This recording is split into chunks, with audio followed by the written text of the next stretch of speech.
એ attacker, hacker અથવા તો criminals જે આપણે કહીએ એમને તમારા ડેટા એક્સેસ કરવા અથવા તો તમને વિક્ટીમ બનાવવા માટે, તમને શિકાર બનાવવા માટેના અલગ અલગ રસ્તાઓ છે.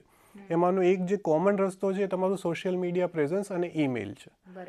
જ્યારે હું કોઈ મોબાઈલ ફોન લઉં અને મારું લોગિન કરું તો નાના ગામમાં અને એવું ઘણી વખત આપણે જોઈએ છીએ કે જે મોબાઈલ શોપ ઓનર હોય છે એ મોબાઈલ આપતી વખતે એને કન્ફિગર કરી અને એનું ઈમેલ એડ્રેસ એની સાથે મેપ કરીને આપતા હોય છે.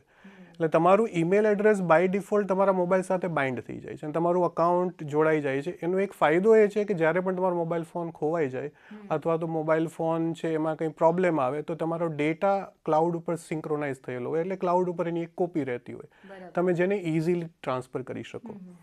પણ એની સાથે સાથે જે ઈમેલની ફેસિલિટી આવે છે, ઈમેલ કોમ્યુનિકેશન ઘણી વખત આપણે કરતા નથી અથવા તો બહુ જરૂરી નથી હોતું કોઈ નાના સેન્ટરમાં.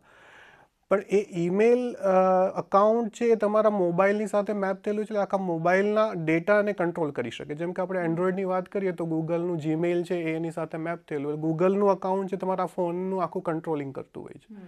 હવે જ્યારે તમે 2 ફેક્ટર ઓથેન્ટિકેશનની વાત કરો તો આપણે જનરલી વેબસાઇટ કોમ્પ્યુટરમાં ખોલીએ તો એમાં પાસવર્ડ દર વખતે નાખતા હોઈએ છીએ. દરેક વખતે આપણને second factor authentication, 2 factor authentication અથવા તો મલ્ટી ફેક્ટર ઓથેન્ટિકેશન એટલા માટે આવ્યું કે કદાચ તમારો પાસવર્ડ લીક થઈ ગયો અને કોઈ એ પાસવર્ડ કોપી કરીને તમારું અકાઉન્ટ એક્સેસ કર્યું.